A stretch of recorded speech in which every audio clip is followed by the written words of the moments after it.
सुखो बुद्धान उपादो सुखा सद्धम्मदेशना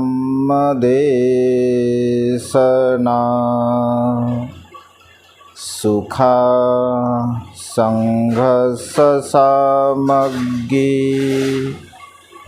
समगानं तपो सुखो। विश्ववंदनीय विश्वशांतीदूत प्रज्ञाशील समाधीचे उद्गाता महान करुणावान करुणेचा सागर तथागत सम्यक संबुद्ध तथागतांचा पावन पवित्र सद्धम्म, त्या सद्धम्माचा सातत्याने प्रचार आणि प्रसार करणारा सदा पूजनीय भिक्खू संघ, बुद्ध धम्म आणि संघ या महान तीन रत्नाची आम्हा सर्वांना माहिती करून देणारे, आम्हा सर्वांचा आधारस्तंभ भारतीय घटनेचे शिल्पकार बोधिसत्व गुणपेतंग डॉक्टर बाबासाहेब आंबेडकर यांच्या धम्मक्रांतीमध्ये संपूर्ण जीवन समर्पित करतो। आज या मंगलमय प्रसंगी श्रद्धा अपगड परिवारांच्या वतीने विशेष रूपाने श्रद्धाच्या निमंत्रणावरून सदा पूजनीय भिक्खू संघ आपल्या परिवारामध्ये सातत्याने भोजनदानासाठी निमंत्रित असतो। याही प्रसंगी आपल्याकडे अत्यंत स्वादिष्ट आणि रुचकर अशा प्रकारचं सकाळच्या प्रहारामध्ये भोजनदान झालं। पूजनीय भिक्खू करुणानंदजी स्थवीर, पूजनीय भिक्खू धम्मरक्षितजी स्थवीर, पूजनीय भिक्खू यन धम्मानंदजी आदी संपूर्ण पूजनीय भिक्खू संघ सकाळच्या प्रहरी भोजनामध्ये उपस्थित होते।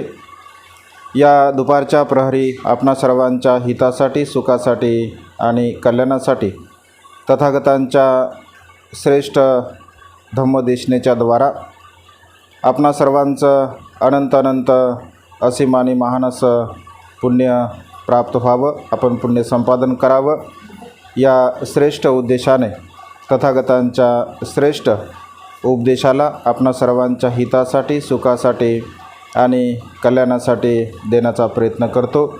आपणा सर्वांच्या प्रती अनंत अनंत मंगलकामना, मंगलमैत्री भावना या ठिकाणी व्यक्त करून धम्मदेशनेला प्रारंभ करतो। आज या मंगलमय प्रसंगी भिक्खू संघाला भोजनदान आपणा सर्वांच्या वतीने, परिवाराच्या वतीने देण्यात आलेला आहे। विशेष रूपाने आग्रहपूर्वक श्रद्धाने भिक्खू संघाला निमंत्रित केलं। तिच्या निमंत्रणावरून पूजनीय भिक्खू संघ आज आपल्या परिवारामध्ये उपस्थित आहे। पूजनीय भिक्खू धम्मरक्षितजी स्थवीर जे की आपल्याच परिसरामध्ये राहतात, सातत्याने आपल्याला परिचय शिबिराच्या द्वारा तथागतांच्या श्रेष्ठ विपश्यनेला, साधना भावनेला प्रकाशित करण्याचा भंतेजी सातत्याने प्रयत्न करतात। विशेष रूपाने आज तुम्हा सर्वांच्या सुखासाठी, हितासाठी आणि कल्याणासाठी तथागतांचा एक उपदेश एका गाथेद्वारा देण्याचा प्रयत्न करतो। जसं विशेष रूपाने सातत्याने वेगवेगळ्या गाथेच्या द्वारा भगवंतांनी उपदेश दिले। एक गाथा विशुद्धी मग्ग नावाचा ग्रंथ आहे, ज्या ग्रंथाची पार्श्वभूमी जर आपण बघितली असेल तर बुद्धघोष आचार्य नावाचे बौद्ध साहित्यामध्ये संपूर्ण त्रिपिटकांचं ज्यांनी अठ्ठकथेमध्ये म्हणजे रूपांतर केलेलं आहे श्रीलंकेमध्ये जाऊन, आणि श्रीलंकेमध्ये गेल्यानंतर ते अत्यंत विद्वान होते, अत्यंत ज्ञानी पंडित होते असं म्हटलं आहे। ते जेव्हा श्रीलंकेमध्ये जातात तर श्रीलंकेमध्ये गेल्यानंतर तिथे असणारे जे भिक्षू, ज्येष्ठ सिनियर भिक्षू असतात, तर त्यांना ते विनंती करतात की तुमचं जे ग्रंथ भांडार आहे ते ग्रंथ भांडार मला अभ्यास करण्यासाठी संपूर्ण पाली त्रिपिटक जे बुद्ध वचन आहे ते संपूर्ण बुद्ध वचन पालीमध्ये करण्याची मला मुभा द्यावी, परवानगी द्यावी, म्हणजे आपलं जे ग्रंथालय आहे ते पूर्ण ग्रंथालय मला मोकळं करावं वाचण्यासाठी, अशा प्रकारे ते विनंती करत असतात। ज्या सेंटरचे ते भिक्षू असतात ते अत्यंत ज्ञानी पंडित असतात तर बुद्धघोष आचार्यांची परीक्षा घेण्यासाठी त्यांना एक गाथा ते देत असतात. ती गाथा अशी आहे, अंतो जटा बही जटा जटाय जटिता पज्जा तंतं गोतं पुच्छामी को इमं विजटे जटंती. म्हणजे अशा प्रकारची एक गाथा आहे आणि त्याचा उत्तरादाखल ते उत्तर देतात त्या गाथेचं. तर सीले पतिठाय नरोसपंयो चित्तं पय्यच्च भावयं आतापि निपको भिक्कू को इमं विजटये जटंती. म्हणजे अशा प्रकारच्या ह्या दोन गाथा त्या ठिकाणी ते बोलत असतात. म्हणजे पहिली गाथा प्रश्नरूपाने आहे, पहिली गाथा आहे प्रश्नरूपाने. या गाथेचं तुम्ही विस्तार करा, म्हणजे विश्लेषण करा, अशा प्रकारे भंतेजी त्यांना सांगत असतात. तर असं म्हटलं आहे ते अत्यंत विद्वान असतात, अत्यंत ज्ञानी पंडित असतात. तर त्या एका गाथेचा जो प्रश्नरूपाने आहे त्या प्रश्नाची उकल करत असताना आणि त्याचं उत्तर देत असताना विशुद्धीमग्ग नावाच्या ग्रंथाची निर्मिती म्हणजे झालेली आहे. बौद्ध साहित्यामध्ये अनुपिटक साहित्य म्हणजे पिटक साहित्य, अनुपिटक साहित्य आणि अठ्ठकथा साहित्य अशा प्रकारचे 3 साहित्य आहे. त्रिपिटक साहित्याला मूळ त्रिपिटक साहित्य असं म्हटलं जातं, जी बुद्धांची मूळ वाणी आहे. त्यानंतर अनुपिटक साहित्य म्हणजे त्रिपिटकाच्या व्यतिरिक्त जे साहित्य असतं त्याला अनुपिटक साहित्य असं म्हटलं जातं, ज्याच्यामध्ये विशेष रूपाने मिलिंद प्रश्नाला अग्रस्थान आहे, विशुद्धी मार्गाला अग्रस्थान आहे, असे महत्त्वपूर्ण काही ग्रंथ आहे. त्यानंतर अठ्ठकथा साहित्य म्हणजे जेवढे काही भगवंताचे मूळ वचन आहे या संपूर्ण वचनावरती अठ्ठकथा म्हणजे विस्तार रूपाने भगवंताचे उपदेश आहे. जसं की मनोपुभंगमा धम्मा मनोसेठा मनोमया मनसाचे पद उठे न भासती वा करोती वा ततो नंग दुःख मनवेती चक्कंग वहवतो पदंग, असे धम्मपदामधील पहिली गाथा आहे. मग त्याच्या अठ्ठकथा म्हणजे की ही गाथा म्हणजे कुणाला उद्देशून म्हटली, ही गाथा कुठे म्हटली आणि मग त्याचा विस्तार. जसं की ही गाथा श्रावस्तीमध्ये म्हटली आणि श्रावस्तीमध्ये म्हटल्यानंतर चक्खुपाल नावाच्या भिक्खूला उद्देशून भगवंताने ही गाथा म्हटली आहे. म्हणजे सविस्तर रूपाने असं जेव्हा त्याचा विस्तार केला जातो त्याला अठ्ठकथा असं म्हणतात. आणि या संपूर्ण त्रिपिटकाच्या म्हणजे 84,000 भगवंताचे जेवढे काही उपदेश आहे या संपूर्ण उपदेशाला बुद्धघोषाचार्यांनी अठ्ठकथेमध्ये केलेला आहे. म्हणजे सर्व अठ्ठकथा त्यांनी या उपदेशांच्या केलेल्या आहेत. बाबासाहेब असं म्हणतात त्यांच्याबद्दल म्हणजे हर्ष उद्गार काढताना असं म्हणतात की एक व्यक्ती म्हणजे म्हणजे एवढ्या कालावधीमध्ये एवढं मोठं कार्य करतो हे थोडं म्हणजे असंभव गोष्ट आहे, अशक्य अशी गोष्ट आहे. म्हणजे संपूर्ण त्रिपिटकांचं अठ्ठकथेमध्ये रूपांतर करणं आणि फार कमी वेळामध्ये, फार अल्प वेळामध्ये साधी आणि सोपी गोष्ट नव्हती. परंतु बुद्धघोषाचार्य हे अत्यंत ज्ञानी असतात, अत्यंत पंडित असतात. तर त्यांना ती गाथा त्या ठिकाणी दिली जाते. त्यावरती ते विशुद्धीमग्ग नावाचा ग्रंथ लिहितात. विशुद्धीमग्ग हा विशेष रूपाने साधनेच्या संदर्भामध्ये आहे. पहिली गाथा आहे म्हणजे अंतो जटा बही जटा जटाय जटिता पज्जा तंतं गोतं पुच्छामी को इमं विजटये जटंती. आता वास्तविक पाहता ही गाथा त्रिपिटक साहित्यामधील गाथा आहे. एका देवतेने म्हणजे भगवंताला असा प्रश्न केला की हे गौतम, मी आपणास विचारत आहे आतील जटा आणि बाहेरील जटा कोणत्या आहे, ज्या जटेच्या द्वारा हे संपूर्ण जे मनुष्य प्राणी आहे हा संपूर्ण मनुष्य प्राणी या जटेमध्ये गुंतलेला आहे, या जटेमध्ये गुरफटलेला आहे. आणि या सर्व प्रकारच्या जटांना कोण तोडू शकतो, या जटांना कोण नष्ट करू शकतो, या जटांना कोण असं मोकळं करू शकतो, असा कोणता व्यक्ती आहे. अशा प्रकारे एक देवता भगवंताला प्रश्न करत असते. त्यावर भगवंत उत्तर देतात, सीले पतिठाय नरोसपंयो चित्तं पय्यच्च भावयं आतापि निकोपो भिक्खू को इमं विजटये जटंती. सीले पतिठाय नरोसपंयो, जो मनुष्य, नर म्हणजे मनुष्य, जो मनुष्य शीलावरती प्रतिष्ठित आहे, शीलावरती प्रतिष्ठित असणारा मनुष्य आपल्या प्रज्ञेच्या द्वारा, आपल्या ज्ञानाच्या द्वारा, बुद्धिमत्तेच्या द्वारा या सर्व प्रकारच्या जटांना नष्ट करू शकतो, तोडू शकतो. जटा म्हणजे काय, तर जटा म्हणजे तृष्णा. जटा म्हणजे तृष्णा. जसं तृष्णेच्या संदर्भामध्ये भगवंत असे म्हणतात की कामतृष्णा असेल, भवतृष्णा असेल किंवा विभवतृष्णा असेल, या तीनही प्रकारच्या तृष्णेला आपण पूर्णतः नष्ट केलं पाहिजे, नाहीसं केलं पाहिजे. आणि या तृष्णेला नष्ट करत असताना संपूर्ण छिन्न विछिन्न आपण केलं पाहिजे. कारण जसं की भगवंत असे म्हणतात की जोपर्यंत या तृष्णा आपण नष्ट करत नाही तोपर्यंत सुखाची अवस्था आपल्याला प्राप्त होऊ शकत नाही. तृष्णा म्हणजे तहान, तृष्णा म्हणजे तहान. तृष्णा म्हणजे रागाच्या संदर्भामध्ये, द्वेषाच्या संदर्भामध्ये, मोहाच्या संदर्भामध्ये जी आसक्त भावना आपल्या चित्तामध्ये, आपल्या मनामध्ये असते तर त्याला तृष्णा असं म्हटलेलं आहे. आणि मानवी मनातील इच्छा, इच्छा म्हणजे तृष्णा, मानवी मनातील इच्छा जोपर्यंत मनुष्य नष्ट करत नाही, त्याला नाहीसं करत नाही, तोपर्यंत मनाची जी मानसिकता आहे ती सुखाच्या मार्गाकडे कधीही जाऊ शकत नाही. आणि त्यामुळे ह्या ज्या तृष्णा असतात ह्या तृष्णा एकमेकांमध्ये अगदी म्हणजे अडकलेल्या आहे, एकमेकांमध्ये त्या गुंतलेल्या आहे. म्हणजे कामतृष्णा असेल, भवतृष्णा असेल, विभवतृष्णा असेल, ह्या एकमेकांमध्ये गुंतलेल्या आहे. आणि एकमेकांमध्ये गुंतलेल्या असल्यामुळे जोपर्यंत या तीनही तृष्णेला आपण नष्ट करत नाही तोपर्यंत चित्ताची प्रसन्न अवस्था प्राप्त होत नाही. जसं उदाहरण देत असताना भगवंत असे म्हणतात, ज्याप्रमाणे वेळूचं बन आहे, वेळू जो असतो, तर वेळू जर आपण बघितला असेल तर वेळूचा गुच्छामधील एक वेळू आपण तोडून वेगळा करू शकत नाही. वेळू एकमेकांमध्ये अगदी असे गुंतलेले असतात. त्या वेळूंना जर तोडायचं असेल तर पूर्णतः तो जो गुच्छ असतो तो पूर्णच्या पूर्ण तोडावा लागतो, तेव्हाच तो वेळू त्यामधील आपण बाहेर काढू शकतो. अगदी मानवी मनामध्ये हा जो विचारांचा गुंता आहे तो विचारांचा गुंता अगदी एकावर एक डिपेंड आहे.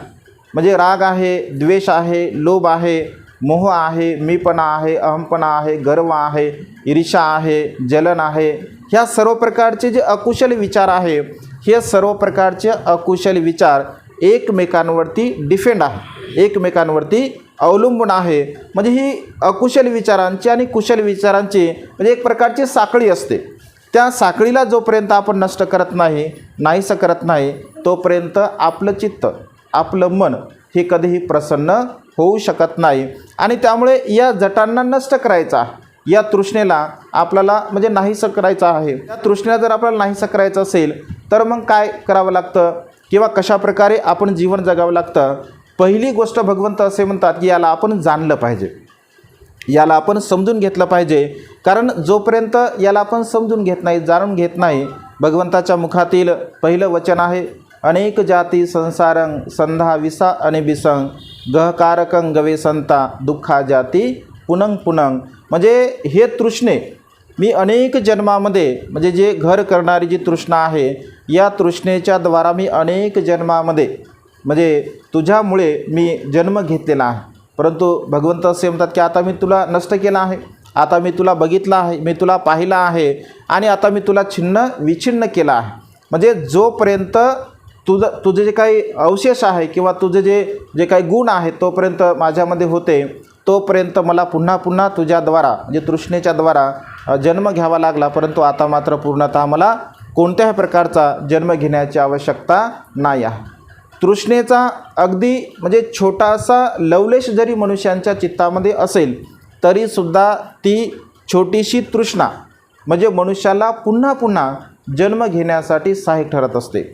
पुन्हा पुन्हा जन्म घेण्यासाठी ती तृष्णा आपल्याला बाध्य करत असते. आणि त्यामुळे अगदी छोटासा लवलेशसुद्धा छोटीशी इच्छा ज्याला आपण म्हणतो, तर अगदी थोडीशी इच्छा जरी असेल तरीसुद्धा ती इच्छा जोपर्यंत आपली पूर्ण होत नाही तोपर्यंत पुन्हा पुन्हा या संसारामध्ये आपल्याला जन्म घ्यावा लागतो असं म्हटलं आहे. एक बौद्ध साहित्यामध्ये म्हणजे तृष्णा जी मनुष्याची असते तर ती अगदी अल्प जरी असेल, म्हणजे फार क्वचित जरी तृष्णा असेल तरीसुद्धा आपल्याला जन्म घ्यावा लागतो असं म्हटलं आहे. जसं भगवंताच्या काळामध्ये एक छोटंसं उदाहरण आहे. एक वेळचा प्रसंग आहे. एक भिक्षू वर्षावासासाठी आपल्या म्हणजे बहिणीच्या गावी जात असतात आणि बहिणीच्या गावी गेल्यानंतर तिला असं वाटतं की आपला भाऊ आपल्याकडे वर्षावासासाठी आलेला आहे आणि मग बहीण अधिष्ठान करते की वर्षावास पूर्ण झाल्यानंतर आपण भंतेंना चिवरदान करायचं आहे. आणि मग चिवरदान करायचं तर मग भंतेंना सांगते ती की भंते वर्षावास जेव्हा संपन्न होईल तर वर्षावास संपन्न झाल्यानंतर मी आपणास चिवरदान करणार आहे असा मी संकल्प करत आहे. भंतेंना वाटतं की ठीक आहे, बहिणीने आपला संकल्प केला तर ती म्हणते ठीक आहे भंतेची म्हणजे हरकत नाही. आणि मग ते विचार करता वर्षावास म्हणजे हळूहळू जसा असा संपत येत असतो तसं ते भंते म्हणजे आपल्या बहिणीबद्दल चिंतन करतात, मनन करत असतात. कारण तृष्णा ही कोणत्याही वस्तूमध्ये, अगदी छोटी वस्तू असेल, मोठी वस्तू असेल किंवा कुणामध्ये सुद्धा तृष्णा मनुष्याची राहू शकते.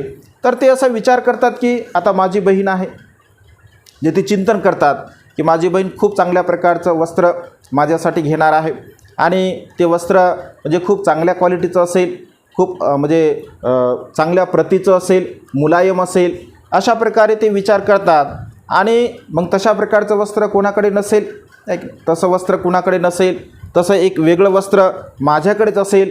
कारण देणारा कोण आहे तर देणारी माझी बहीण आहे. सर्वसामान्य कोणी जर उपासक देत असेल तर ते त्यांच्या मताप्रमाणे देईल, परंतु माझी बहीण असल्या कारणाने ती मात्र खूप चांगल्या प्रकारचं मला वस्त्र देईल असं ते विचार करतात.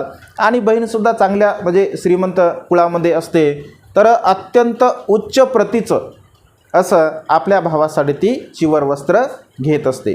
आणि चिवर वस्त्र घेतल्यानंतर वर्षावास संपन्न होतो. वर्षावास संपन्न झाल्यानंतर ती बहीण आपल्या भावासाठी म्हणजे भंतेंसाठी ते चिवर दान देत असते. तर चिवर एवढं अनमोल असं असतं, म्हणजे खूप मूल्यवान ते चिवर असतं. आणि मूल्यवान चिवर असल्या कारणाने म्हणजे ऑलरेडी त्यांच्या मनामध्ये त्या चिवराच्या प्रती एक तृष्णा उत्पन्न झालेली असते की अशा प्रकारचं चिवर आहे, ते अत्यंत सुंदर आहे, ते अत्यंत मुलायम आहे, ते अत्यंत लाख मोलाचं आहे, उच्च प्रतीचं आहे. तर अशा प्रकारचे ऑलरेडी त्यांनी ती तृष्णा मनामध्ये निर्माण केली असते. आणि जेव्हा चिवर त्यांना मिळतं, वर्षावास संपन्न होतो, तर असं होते की ते चिवर परिधान करण्याच्या पूर्वी त्यांचा मृत्यू होत असतो. म्हणजे ते चिवर धारणसुद्धा करू शकत नाहीत आणि त्या ठिकाणी त्यांचा मृत्यू होत असतो. आणि मृत्यू झाल्यानंतर भिक्खू संघामध्ये विनय आहे. एखाद्या भिक्षूंकडे ज्या काही वस्तू असतात, समजा एखादी भंतेची जर मृत्यूला प्राप्त झाले तर त्यांच्याकडे असणाऱ्या ज्या वस्तू असतात, तर त्यांच्याकडे जर शिष्य असेल तर ते शिष्य सर्व वस्तू त्या वापरू शकतात.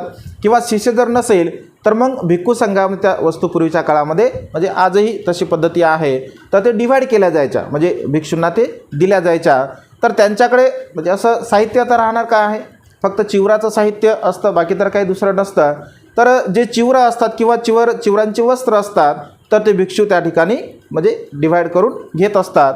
ज्या म्हणजे बहिणीने दिलेल्या चिवराला जेव्हा भंतेजी स्पर्श करतात तर त्या चिवरामधून एक विशिष्ट प्रकारचा आवाज येत असतो. आणि विशिष्ट प्रकारचा आवाज आल्यानंतर भगवंताच्या समोर या सगळ्या घटना घडत असतात. तर भगवंत असे म्हणतात की भिक्षूंनो त्या चिवराला थोडा वेळ म्हणजे राहू द्या. आणि मग भिक्षू म्हणतात की भगवान का, तर ते जेव्हा चिवर उघडतात तर त्या चिवरामध्ये म्हणजे एक प्रकारचा एक किडा असतो असा म्हणजे बनलेला. आणि भगवंत असे म्हणतात की 7 दिवसापर्यंत या चिवराला कोणीही स्पर्श करू नये, कोणीही त्याला हात लावू नये. आणि 7 दिवसानंतर तो किडा म्हणजे मृत्यूला प्राप्त होत असतो आणि ते चिवर मग भिक्षूंना दिलं जातं. तर मग भिक्षूंच्या मनामध्ये प्रश्न उत्पन्न होतो की भगवान असं का झालं, म्हणजे तुम्ही का असं म्हटले की या चिवराला म्हणजे हात लावायचा नाही आहे. तर भगवंत सांगतात की भिक्षूंनो म्हणजे तो जो किडा आहे तर तो दुसरा तिसरा कोणी नव्हता, तो हा जो भिक्षू मृत्यूला प्राप्त झालेला आहे. तर या भिक्षूंची जी तृष्णा आहे तर ती तृष्णा त्या चिवरांच्या प्रती त्याची होती, कारण त्याने चिंतन मनन केलं होतं. आणि म्हणजे मृत्यूच्या क्षणी म्हणजे शेवटच्या क्षणी जशा प्रकारचं आपलं चित्त असतं, जशा प्रकारच्या आपला मनाची मानसिकता असते, तर त्या मानसिकतेला अनुसरून मनुष्याचा जन्म होत असतो. मग मनुष्याची रागचर्या असेल, रागचित्त असेल, शेवटचं द्वेषचित्त असेल, मोहचित्त असेल, मीपणाचं, अहंपणाचं, गर्वाचं, वासनेचं म्हणजे जे काही विकारांचं चित्त असेल, तर त्या चित्ताला अनुसरून तशा प्रकारचा पुनर्भव म्हणजे पुनर्जन्म त्याचा त्या अवस्थेमध्ये होत असतो. आणि त्यामुळे त्याचं चित्त जे असतं तर ते लोभचित्त असतं. कारण त्याला असं वाटतं की मी हे वस्त्र वापरायला पाहिजे, परंतु ते वस्त्र काय तो वापरू शकत नाही. तर भगवंत असे म्हणतात की भिक्षूंनो, त्याचा लोभ त्या चिवरामध्ये होता आणि त्यामुळे त्या चिवराला काही तो सोडू शकला नाही. जिवंतपणे तर त्याला ते वापरता आलं नाही. मृत्यूच्या नंतर मात्र या किड्याच्या रूपामध्ये येऊन 7 दिवसापर्यंत त्या चिवरामध्ये तो राहिला आणि तो आता मृत्यूला म्हणजे प्राप्त झालेला आहे.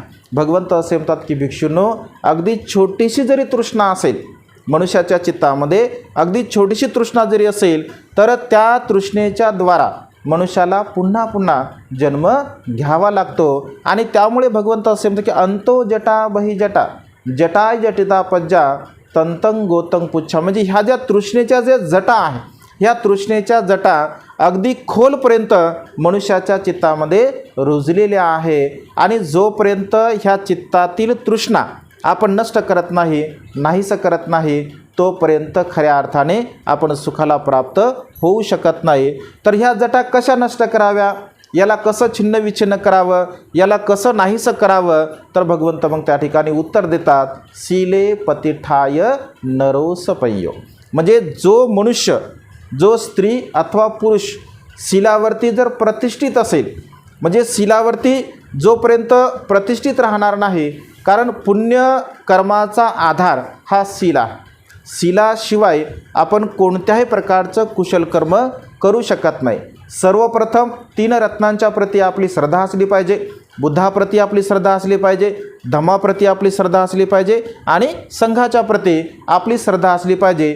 म्हणजे 3 रत्नांच्या प्रती जर आपली श्रद्धा असेल तर मग त्या ठिकाणी आपली शीलावर श्रद्धा उत्पन्न होऊ शकते. त्यानंतर आपली दान पुण्यावरती श्रद्धा उत्पन्न होऊ शकते. त्यानंतर प्रज्ञेचा अभ्यास भावना करण्यासाठी विपश्यनेवरती आपली श्रद्धा उत्पन्न होऊ शकते.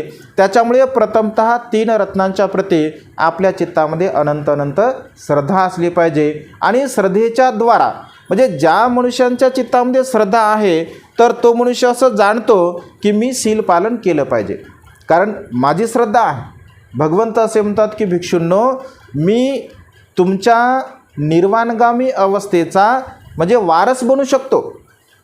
भगवंत असे भिक्षूंनो, मी म्हणजे जामीनदार बनू शकतो, ठीक ना. ज्याला जामीनदार असं म्हटलं, जसं एखादा मनुष्य जर कर्ज घेत असेल तर कर्ज एखाद्या व्यक्तीला जर कोणी देत नसेल कर्ज, तर त्याच्या परिचयाचा व्यक्ती काय म्हणतो की बा मी जामीन घेतो, ऐक ना, मी याची जामीन घेतो, तुम्ही याला पैसे उसने द्या. म्हणजे त्या व्यक्तीवरती त्याला विश्वास असतो की हा पैसे देऊ शकतो. अगदी भगवंत म्हणतात की भिक्षूंनो, मी तुमच्या निर्वाणगामी अवस्थेची जामीन घेऊ शकतो. मी जामीनदार आहे तुमचा, जर मी सांगितलेल्या मार्गाने तुम्ही अनुसरण जर केलं तर. म्हणून तुम्ही शील पालन करा, मी निर्वाणगामी अवस्थेची जामीन घेतो. तुम्ही दान पुण्यकर्म करा, मी निर्वाणगामी अवस्थेत जाणीव घेतो. तुम्ही प्रज्ञेचा अभ्यास करा, तुम्ही भावना करा, मी निर्वाणगामी अवस्थेची जामीन घेतो. म्हणजे दान, शील आणि प्रज्ञा ह्या 3 गोष्टीचं भगवंत असे म्हणतात की तुम्ही त्याची अनुभूती करा. मी खात्रीपूर्वक सांगत आहे, कारण मी त्याचं अनुसरण केलेलं आहे. मी अनेक जन्मामध्ये म्हणजे प्राण्यांच्या जन्मामध्ये असेल, पशुच्या जन्मामध्ये असेल, मनुष्याच्या जन्मामध्ये असेल, कुठल्याही जन्मामध्ये जर असेल तर मी माझ्या शीलाचा कधीही भंग केलेला नाही आहे. मी कोणत्याही जन्मामध्ये जर जन्म झालो असेल, अगदी प्राण्यांच्या जन्मामध्ये असेल, पशुच्या जन्मामध्ये असेल किंवा मनुष्यांच्या जन्मामध्ये असेल, तर मी माझ्या दान पारमिता ह्या पूर्ण करता आलेलो आहे. त्यामुळे मी शील पारमिता पूर्ण केला, मी दान पारमिता पूर्ण केला.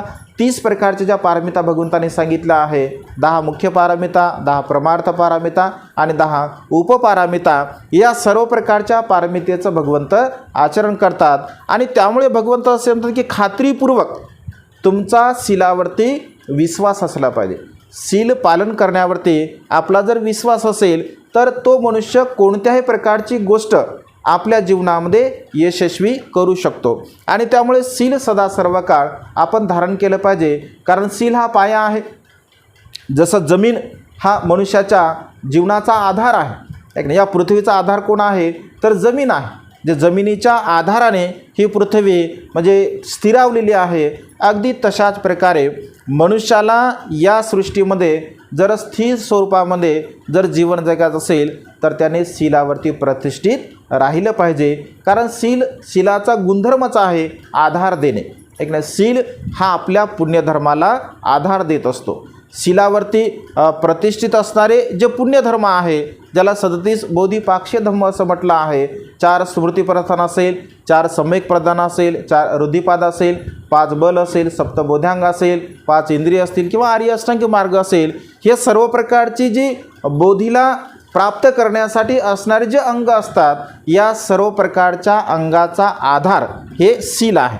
शील जर असेल तर बाकीच्या गोष्टी होऊ शकतात, शील जर नसेल तर बाकीच्या गोष्टी कोणत्याही होऊ शकत नाही. त्यामुळे शील हा आपल्या जीवनाचा आधार असला पाहिजे. आणि त्यामुळे भगवंत असे म्हणजे शीले पतिठाय नरोसपयो, शीलावर नराने प्रतिष्ठित राहिलं पाहिजे. ऐक ना, स्त्री असेल किंवा पुरुष असेल त्याने प्रतिष्ठित राहिलं पाहिजे, त्याचा आधार त्याने धारण केला पाहिजे. आणि त्यानंतर पय्या म्हणजे प्रज्ञा विकसित केली पाहिजे. शीले पतिठाय नरोसपयो, प्रज्ञापूर्वक आपण शीलाचं अनुसरण केलं पाहिजे.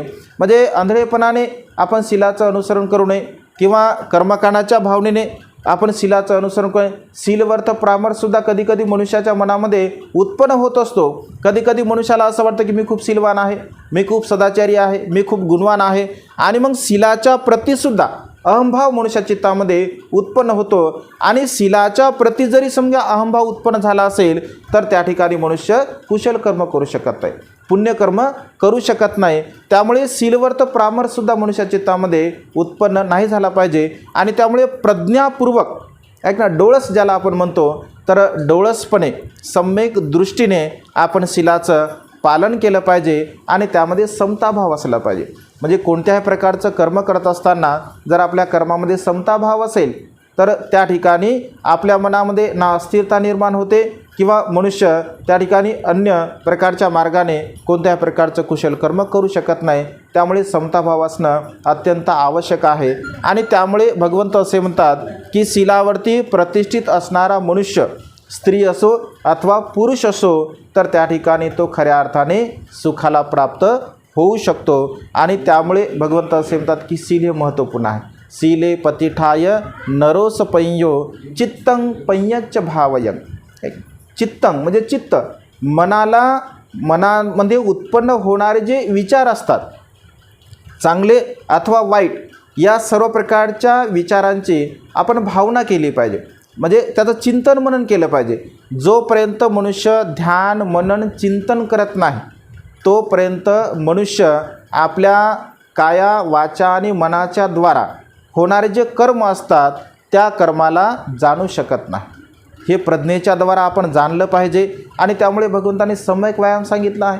चित्तामध्ये उत्पन्न होणाऱ्या विचाराला जाणण्यासाठी सम्यक व्यायाम भगवंतांनी सांगितला. जर शरीर बलवान बनण्यासाठी, शरीर सुदृढ होण्यासाठी जसं शारीरिक मनुष्य व्यायाम करत असतो, अगदी मनाचा व्यायामसुद्धा भगवंतांनी सांगितला. आणि चित्ताची जेव्हा जेव्हा आपण भावना करत असेल, साध्या सोप्या भाषेमध्ये ज्याला आपण म्हणजे रिमाइंड करणे असं म्हणतो, की एखादी गोष्ट चांगली जर असेल त्याचं वारंवार त्याचं चिंतन मनन करणे, म्हणजे चांगल्या कर्माचं, कुशल कर्माचं. अकुशल कर्माचं जर आपण चिंतन केलं असेल तर मग अकुशल कर्माचा साठा जास्त स्वरूपामध्ये आपल्या मनामध्ये निर्माण होत असतो. परंतु चांगल्या कर्माचं चिंतन आपण नेहमी केलं पाहिजे. कारण चांगल्या कर्माचं जर आपण चिंतन करत असेल, कारण चेतनाहं कमंग भिक्कवे असं भगवंतांनी म्हटलं आहे. म्हणजे जशा प्रकारची आपली चेतना असेल, म्हणजे आपल्या चित्ताची अवस्था जशा प्रकारची असेल तशा प्रकारचं कर्म आपण त्या ठिकाणी करत असतो. त्यामुळे चित्ताची भावना नेहमी आपण प्रसन्न ठेवली पाहिजे. अगदी छोटंसं जरी आपण कर्म करत असेल तरी चित्ताची भावना ही शुद्ध असावी, परिशुद्ध असावी, निर्मळ असावी. एक ग्लासभर आपण कोणाला पाणी जरी देत असेल तेही प्रसन्न चित्ताने आपण दिलं पाहिजे. कारण आपल्या मनामध्ये करुणाभाव असेल, आपल्या मनामध्ये जर मैत्री भाव असेल आणि त्या मैत्री भावनेच्या द्वारा जर आपण ते कर्म केलं तर त्याचा लाभ होत असतो. त्यामुळे प्रसन्न चित्ताने केलेलं कर्म हे आपल्याला सहाय्यक ठरत असतं. आणि आपण जर अप्रसन्न असेल, आपण जर आपल्या चित्तामध्ये जर म्हणजे राग असेल, द्वेष असेल, लोभ असेल आणि तशा प्रकारचं कर्म जर आपण करत असेल तर मग त्याचा विशेष काही लाभ आपल्याला होत नाही. त्यामुळे प्रसन्न चित्ताने जसं म्हणजे चेतना खूप महत्त्वपूर्ण आहे. कर्म करताना चेतना अत्यंत महत्त्वपूर्ण आहे. जसं उदाहरण म्हणून आपण बघूया व्यवहारामधलं. जसं समजून घ्या, जर तुम्ही कधी ऑब्झर्व केला नसेल पण तुम्ही जर कधी करसाल ऑब्झर्व तर तुमच्या लक्षामध्ये ही गोष्ट येऊ शकते.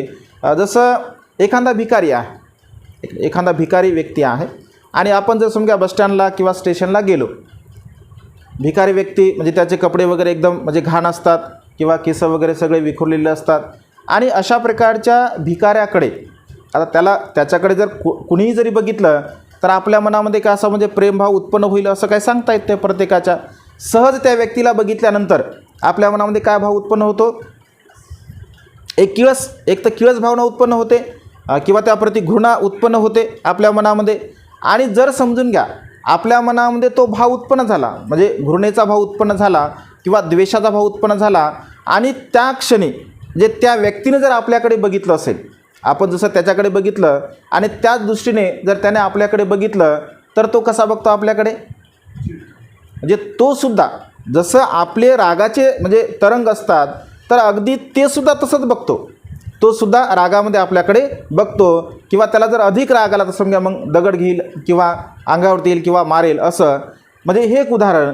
जर समजून घ्या तोच व्यक्ती आणि आपण चालता चालता जात असेल त्याच्याकडे बघत असेल आणि बघता बघता जर तुम्ही स्मित हास्य केलं, जर समजा स्मित हास्य केलं, तुम्ही तुमच्या मनामध्ये कुठल्याही प्रकारचा भाव नाही आहे, तुम्ही स्मित हास्य केलं तर तुम्ही अनुभव घ्या तो व्यक्तीसुद्धा स्मित हास्य करतो, तो सुद्धा हसतो. का? कारण भगवंत असे म्हणतात की जे हृदयातून निघालेले जे वेव्ज असतात, जे तरंग असतात, जे मैत्रीचे असतात जे करुणेचे असतात, जे मुदितेचे असतात, म्हणजे आपल्या चेतनेच्या द्वारा आपण जशा प्रकारचा विचार करतो म्हणजे प्रसन्नतेने जर आपण विचार केला तर ती प्रसन्नता ते वेव्ज त्या व्यक्तीपर्यंतसुद्धा पोहोचू शकतात. भलेही तो प्रज्ञावान नसेल, भलेही तो ज्ञानी नसेल, तरीसुद्धा मनुष्याच्या अंतःकरणातील जे भाव असतात त्याची तीव्रता फार मोठ्या स्वरूपामध्ये असते. कधी कधी आपण म्हणतो बघा, त्याच्यावर काही विश्वास नाही आपला, पण कधी कधी असं म्हणतो, जर समजा आपल्याला गुचकी लागली तर आपण काय म्हणतो, बा कोणीतरी माझी आठवण केली, आहे की नाही. आणि सहज समजून घ्या, सहज जर त्या व्यक्तीने आपल्याला फोन केला म्हणजे आता फोनची सुविधा आहे म्हणून, किंवा सहज तो व्यक्ती जर आपल्याला भेटला, जसं आता आई कोणीतरी म्हटल्यावर रात्री भंतीजी माझ्या स्वप्नामध्ये आले आणि लगे भंतीजी मला सकाळी म्हणजे दिसले, आहे की नाही, आई म्हटलं, आहे की नाही. म्हणजे हा जो भाव असतो हे काय मिथ्या नाही बरं, म्हणजे हे काय चुकीचं नसतं हे.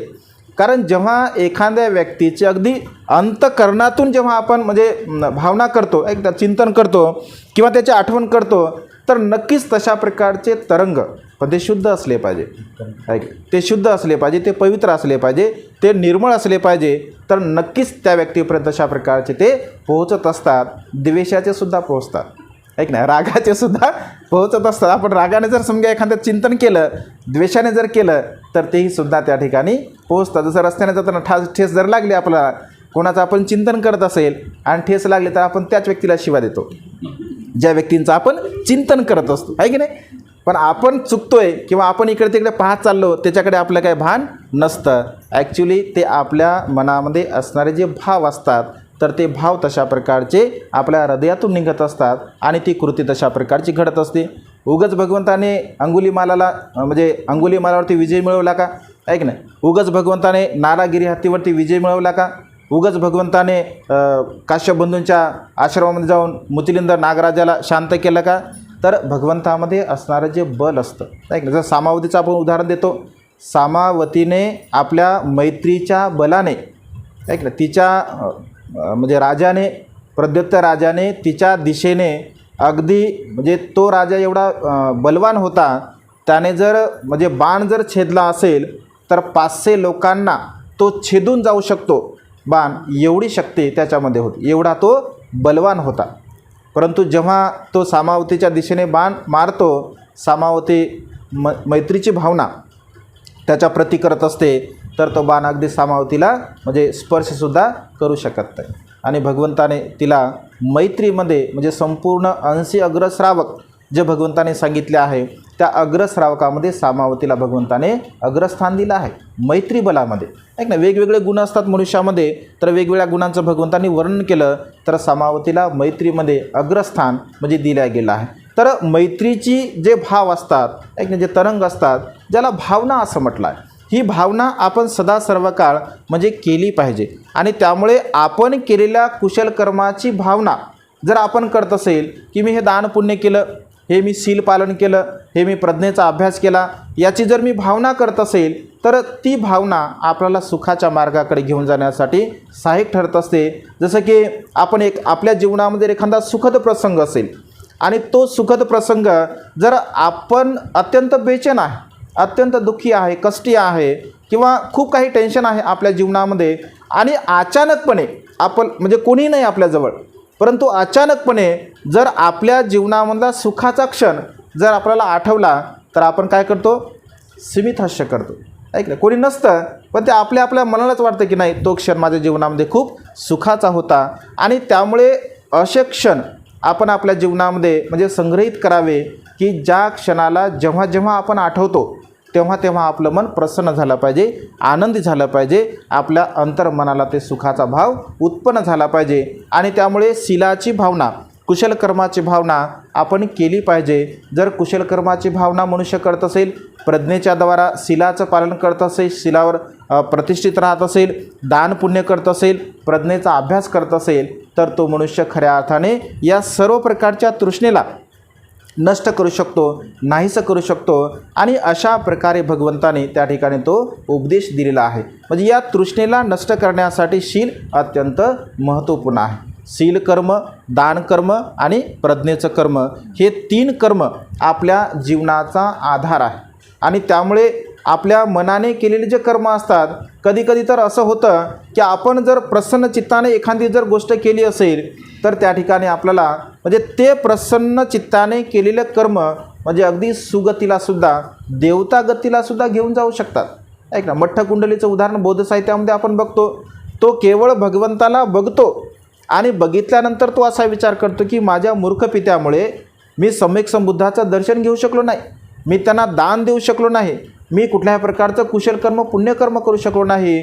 माझे हात जर चांगले असते तर मी सम्यक संबुद्धाला भिक्खू संघाला वंदन केलं असतं, मी जर चांगला असतो तर मी भगवंताला दान पुण्य केलं असतं, मी जर चांगला असतो तर मी बुद्धाला शरण गेलो असतो, धम्माला शरण गेलो असतो आणि संघाला शरण गेलो असतो, असं म्हणून तो मृत्यूला प्राप्त होतो. भगवंत असे म्हणतात की तो त्या कुशलकर्माच्या बलाने देवतागतीला म्हणजे प्राप्त होत असतो. का? कारण त्याची जी चेतना असते म्हणजे मृत्यूच्या क्षणाची ती अत्यंत प्रसन्न असते. आणि त्यामुळे आपलं शेवटचं चित्त म्हणजे मृत्यूच्या क्षणाचं चित्त प्रसन्न राहण्यासाठी म्हणजे काय सहज प्रसन्न होते का? आपण जर म्हटलं मी आयुष्यभर अकुशल कर्म करतो आणि मरायच्या वेळेस मी खूप चांगला विचार करतो, असं होऊ शकते का? असं नाही होऊ शकत. ऐक ना, कारण ते चित्ताचे जे संस्कार असतात ते ऑलरेडी बनलेले असतात. ऐक नाही, मग लोक मृत्यूला प्राप्त होताना आपण बघतो बघा, ऐक नाही, म्हणजे याची वाट पाहतात लोक, त्याची वाट पाहतात, संपत्तीच्या प्रति त्यांच्या मनात तृष्णा असते. आणि त्यामुळे शक्यतो मृत्यूला प्राप्त होताना लोकांची जी भावमुद्रा असते ती एकदम रागीट असते, द्वेषी असते, क्रोधी असते किंवा हातपाय खोरून ते मृत्यूला प्राप्त होतात किंवा वेगवेगळ्या म्हणजे त्यांच्या त्या भावना असतात. का होतं असं? कारण त्यांनी आयुष्यभर जे केलेले कर्म असतात त्या संपूर्ण कर्माचा संचय त्या ठिकाणी तेव्हा त्याच्या चित्तामध्ये उत्पन्न होत असतो. म्हणजे तेव्हा त्याला त्याची जाणीव होते की मी माझ्या जीवनामध्ये कोणते कुठल्या प्रकारचे कुशल कर्म केले किंवा अकुशल कर्म केले. आणि कुशल कर्माचं जर पारडं जड असेल तर त्या ठिकाणी कुशल कर्माचा विचार जास्त होतो, अकुशल कर्माचं पारडं जर जास्त असेल तर त्या प्रसंगी मग अकुशल कर्माचा विचार होत असतो. आणि त्यामुळे भगवंत असे म्हणतात शील हा आपल्या जीवनाचं जसं तराजू आहे, आहे की नाही, तराजू जसं माप करतं म्हणजे दोन्ही वस्तूंचं, अगदी तशा प्रकारे एक आपल्या जीवनाचं कुशल आणि अकुशल कर्माचं एक मोजमाप आपल्याकडे असलं पाहिजे की कुशल कर्म माझ्याकडे किती आहे आणि अकुशल कर्म माझ्याकडे किती आहे. तर त्यामुळे सदा सर्व काळ कुशल कर्माचा संचय आपण केला पाहिजे. थोकं पुण्य करोती असं भगवंताने म्हटलं आहे. थोडे कुशल कर्म आपण केले पाहिजे. जसं व्यवहारामध्ये मन आहे की थेंबा थेंबाने तळ साचतं, ऐक भगवंताचं वचन आहे. आज व्यवहारामध्ये आपण असं म्हणतो की थेंबा थेंबाने तळ साचतं. भगवंताने 2600 वर्षापूर्वी असं म्हटलं की थोकं पुण्य करोती, म्हणजे थोडे कुशल कर्म करून आपल्या कुशल कर्माचा संचय आपण आपल्या जीवनामध्ये निर्माण करण्याचा प्रयत्न केला पाहिजे. आणि त्यामुळे सदा सर्व काळ आपण शील पालन करावं, दान पुण्य करावं आणि प्रज्ञेचा अभ्यास करून आपलं हे जे मानवी जीवन आहे हे मानवी जीवन सुखाच्या मार्गाकडे घेऊन जाण्याचा प्रयत्न करावा. आज या मंगलमय प्रसंगी श्रद्धाने आणि संपूर्ण अवघड परिवाराने 6 बनतेंना 6 बुद्धपुत्रांना भोजनदान देऊन आपल्या जीवनामध्ये महान आणि असीम असं पुण्य संपादन केलं आहे. या संपूर्ण कुशलकर्माच्या बलाने श्रद्धाला व संपूर्ण अवघड परिवारांना व तुम्हा सर्वांनासुद्धा तुमच्या जीवनामध्ये आयुष्यभर सुख आणि बल प्राप्त हो. तुम्हा सर्वांच्या इच्छित आणि पार्थित मनोकामना ढगातून मुक्त झालेल्या शीतल चंद्रमाप्रमाणे पूर्णत्वात जाओ अशा प्रकारची मंगलमय आणि उदात्त कामना वेळेच्या अभावी व्यक्त करून ही छोटीशी धम्मदेशना संपन्न करतो. सर्वांचं मंगल हो, सर्वांचं कल्याण हो, सर्वांना दीर्घायुष्य लाभो.